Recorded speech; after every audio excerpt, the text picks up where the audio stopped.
तील कल्याणी नगरमधला अपघात घडल्यानंतर या येरोडा पोलीस स्टेशनला अनेक जण येऊन त्यांची तक्रार किंवा त्यांचा निषेध व्यक्त करतायत। राजकीय पक्षांचे प्रतिनिधी जसे आहेत तशाच सामाजिक संघटनांमध्ये कार्यरत असलेल्या व्यक्ती देखील आहेत। आपल्यासोबत विनीता देशमुख आहेत। मॅडम, या गेल्या 2 दिवसांमध्ये जे काही घडलंय ते पुण्याच्या आत्तापर्यंतच्या प्रतिमेला साजेसं असं बिलकुल नाहीये। तुमचा अनुभव या गेल्या 2 दिवसांमधला काय आहे? एकतर घटना आणि घटनेनंतर जे घडायला हवं होतं, जे अपेक्षित होतं ते न घडणं। नाही, मला आश्चर्य वाटतं की घटना इतकी भयंकर आहे की तो 17 वर्षाचा आहे मुलगा, रजिस्टर नाही आहे ती गाडी, 200 ते 240 किलोमीटर पर आवरनी चालवत होता। त्याच्यात त्यांनी 2 इनोसेंट यंगस्टर्सना ठोकून त्यांना तिथल्या तिथं मारून टाकलं। आणि तरीसुद्धा सुनील टिंगरे जे अजित पवार गटाचे NCP मधले आहेत ते त्यांना वाचवण्यासाठी ह्या येरोडा पोलीस स्टेशनमध्ये आले। आणि जे मी न्यूज वाचते की त्यांना बिर्याणी किंवा पिझ्झा बर्गर सगळं खायला लावलं त्या 17 वर्षाच्या मुलाला, हे म्हणजे याचा अर्थ असं होतं की तुमच्याकडे पैसा आहे तर तुम्ही काहीही विकत घेऊ शकता। म्हणजे एक पॉलिटिकल लीडर पण विकत घेऊ शकता, जे MLA आहेत, तुम्ही पोलीस विकत घेऊ शकता, तुम्ही कोर्ट विकत घेऊ शकतात। मग ह्याचा अर्थ काय राहिला? ह्या जस्टिस सिस्टमचा अर्थ राहिलाच नाही। आपण बघितलो की सलमान खानच्या वेळी पण लोक म्हणाले की फुटपाथमध्ये कशाला झोपले ते गरीब लोक। त्यामुळे तेव्हापासून आत्तापर्यंत काहीही बदललेलं नाही आहे। आणि मला सुनील टिंगरे त्यांनी ह्या अक्यूजला वाचवावं, त्याची जे नोंद आहे ते पुणेकरांनी भयंकर रागाने घेतलेत।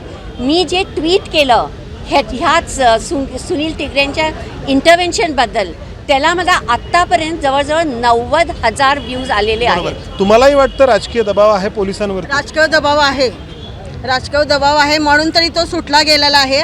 त्याचा लगेच पंचनामा व्हायला पाहिजे होता, त्याला ससूनला नेऊन त्याचं लगेच हे करायला पाहिजे होतं। तेवढा पिलेला होता तो मुलगा, 17 वर्षाचा मुलगा, आणि एवढी फास्ट गाडी होती। जर आमच्या सामान्य लोकांनी, साधे मुलांनी 2 व्हीलर चालली तर तुम्ही वयात नसेल तर तुम्ही लगेच गुन्हे दाखल करताय आणि त्यांना हे करताय। तर ते आज एवढा मोठा 2 व्यक्ती त्यांनी मारलेत आणि त्याला तुम्ही जामिनावर सोडून देताय। म्हणजे सामान्य लोकांचं आता जगणंच मुश्किल केलेलं आहे। तुम्ही लोकांनी पैसेवान लोकांचं जगणं चालणार आहे का इथं? पोलीस लोकांच्या हा जो सगळा प्रकार आहे किंवा तुम्ही म्हणताय की पॉलिटिकल इन्फ्लुएन्सने हे सगळं घडलंय, तर ते तुम्ही ट्विट तर केलंय, पण ऑफिशियली कोणापर्यंत हे पोचवायचा प्रयत्न केला आहे का? की कोणी राजकीय नेते असतील वरिष्ठ पातळीवरचे किंवा पोलीस कमिशनर असतील किंवा आणखी कोणी? कारण तोपर्यंत हे रेकॉर्डवरती येत नाही। बरोबर आहे तुमचं। तर अजूनपर्यंत मी स्वतःहून काही केलं नाही, पण आज हे जे सिटिझन्स आहेत मेनली जे कल्याणी नगर कोरेगाव पार्कमध्ये राहतात आणि दर रात्री ह्या पबच्यामुळे इतका त्रास होतो। 4 वाजता सकाळपर्यंत ते सगळं उघडं असतं, नुसतं ते ड्रिंक्स, दारू, धांगडधिंगा सगळा चाललेला असतो। इतके रेप्रेझेंटेशन्स नागरिकांनी केलेले आहेत, परंतु आत्तापर्यंत काही ॲक्शन घेतलेली नाही। तर जरूर मी आणि सिटिझन्स मिळून डेफिनेटली आम्ही will approach the police commissioner and other authorities. Thank you. तर पुण्यातले राजकीय प्रतिनिधी, राजकीय पक्ष तर पुढे आलेलेच आहेत, मात्र पुण्यामधल्या सामाजिक संघटनांचा दबाव देखील एक वेगळ्या प्रकारे अशा प्रकरणांमध्ये काम करत असतो।